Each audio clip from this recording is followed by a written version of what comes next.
Hai semuanya, Assalamualaikum warahmatullahi wabarakatuh. Apa kabar teman-teman di hari ini? Selamat hari Minggu, selamat menjalankan ibadah puasa. Mudah-mudahan masih lancar ya ibadah puasa kita. Oke, ini aku lanjutin ya bikin kue putri salju yang sempat bersambung kemarin. Untuk cara membuatnya ada di video sebelumnya ya. Untuk resepnya nanti aku sematkan di kolom deskripsi gitu teman-teman. Nah ini aku lagi dalam pencetakan, jadi mohon maaf ya ini aku cetaknya di bawah karena di meja tuh lagi ada buat kerja suami aku. Terus ini tapi udah aku bersihkan ya pakai Mister Muscle juga lantainya. Terus aku pakai alas plastik ya.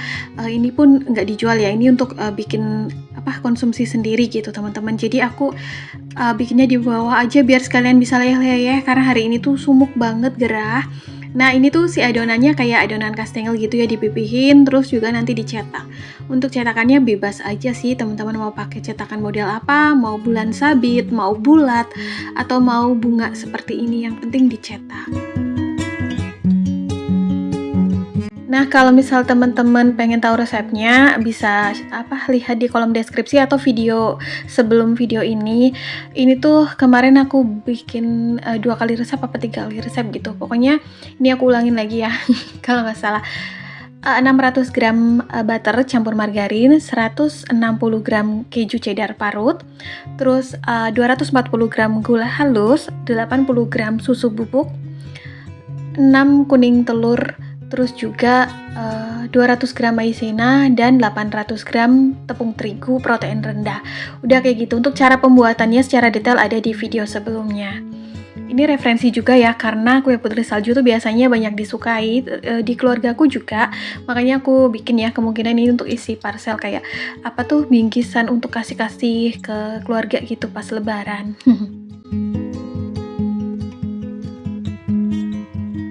Berhubung tahun ini aku nggak buka orderan kue kering, jadi agak slow dan santai nih teman-teman.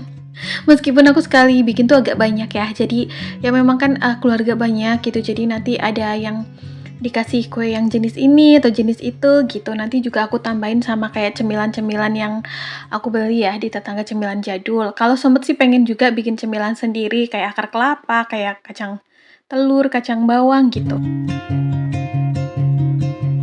Part yang paling bikin lama tuh kalau bikin kue kering pas nyetak-nyetak teman-teman. Tapi kalau kayak yang dicetak gini sih agak lumayan ringan ketimbang bikin nastar tuh. Aduh, itu bisa 1 loyang aja tuh habis waktu 1 sampai 1,5 jam karena bulatinnya tuh lama banget, ngisi sama selainya juga kan. Nah ini tuh aku lagi cetak-cetak. Kebetulan nanti tuh hasilnya dapat 6 toples ya, pas banget kayak untuk ini loh yang pengen aku bagikan gitu anggota keluargaku. Kayaknya tuh nanti ya ada buat aku sendiri, ada buat orang tua, mertua, adik ipar aku, terus ayang aku, kakek aku, terus saudara aku ya, entah ini aku atau paman aku gitu. Nah ini tuh di oven sama ya, aku nggak kasih waktu loh gitu teman-teman, karena aku pakai oven tangkring. Jadi tuh aku ovennya pakai api sedang cenderung kecil.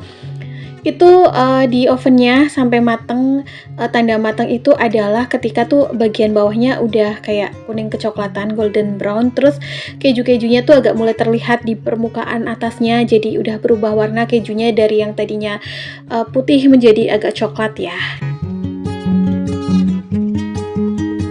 Terus ini untuk taburannya aku pakai gula donat atau icing sugar atau gula salju gitu ya, jadi ada krenyes-krenyesnya selain manis. Terus aku tambahin 1 saset susu bubuk full cream, mereknya bebas saja sih, aku pakai Denkau. Ini tujuannya supaya enak gitu loh teman-teman, kayak nyusu juga kan putri saljunya. Resep ini bisa kalian coba karena menurut aku rasanya tuh melted, ngeju, nyusu, terus juga ada legit-legitnya. Terus ini tuh harusnya dibalurin ke dalam adonan gula donatnya ini atau gula saljunya ini pas masih hangat-hangat teman-teman. Tapi kalau masih hangat-hangat nanti harus ditutup dalam toplesnya itu ditunggu sampai dingin. Makanya tuh aku ini dibalurkannya kue putri saljunya saat udah dingin aja. Sebenarnya kalau masih hangat tuh langsung nempel banget si gula ke dalam putri saljunya atau ke dalam kuenya. Tapi aku nggak mau ini ya, nunggu terlalu lama, jadinya aku membalurkannya ketika si kuenya udah dingin aja. Karena nanti kalau udah full satu toples tuh mau aku tutup, full satu toples mau aku tutup gitu, biar nggak kelamaan dibuka tutup toplesnya, karena tuh kadang suka mengundang semut kan, karena ini kan kuenya sendiri udah manis, terus balurannya udah manis juga karena pakai gula. Ini salah satu rekomendasi kue lebaran yang enak juga ya kalau menurut aku, karena disukai dari anak kecil sampai orang tua karena manis sekali ya, terus rasa keju dan susunya tuh berasa banget. Kalau teman-teman pengen pakai kayak almond, bubuk almond gitu, atau kacang mete yang dihaluskan juga boleh, itu juga enak. Dulu aku kalau bikin putri salju tuh pakai kacang mete, tapi berhubung makin kesini tuh harga kacang mete makin mahal ya, jadinya aku pakai keju aja.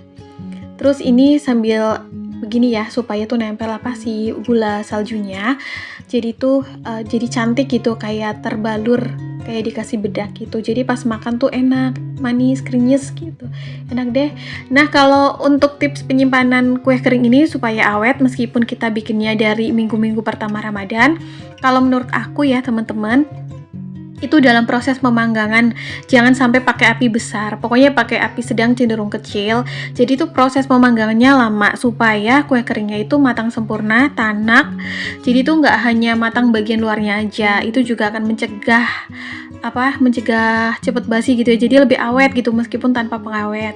Terus yang kedua, dalam packaging itu harus bener-bener dingin pas dimasukkan ke dalam toples ya. Kalau masih hangat terus dimasukkan ke dalam toples terus ditutup, itu akan menimbulkan kue kering menjadi jamuran. Makanya tuh dulu pas aku masih jualan kue kering terus produksi dalam skala yang banyak, biasanya tuh yang paling berpengaruh adalah dalam proses packaging dan juga pematangan ya, atau pemasakan, pengovenan. Jadi tuh aku bisa bikinnya tuh dari 2 bulan sebelum lebaran gitu, karena memang alhamdulillah awet. Ini juga trik juga sih ya, kadang tuh pada nanya gitu teman-teman aku yang pada jualan kue juga, kok bisa awet gitu kuenya. Padahal pas temen aku coba gitu ya bikin 2 bulan sebelum lebaran tuh mereka ada yang jamuran kuenya lah. Karena itu ya proses pemanggangannya mungkin pakai api yang cenderung agak besar, jadi terlalu panas, jadi tidak matang sempurna dan tidak merata gitu matangnya. Proses pemanggangan kue kering menggunakan api sedang cenderung kecil ini akan mempermudah pemanggangan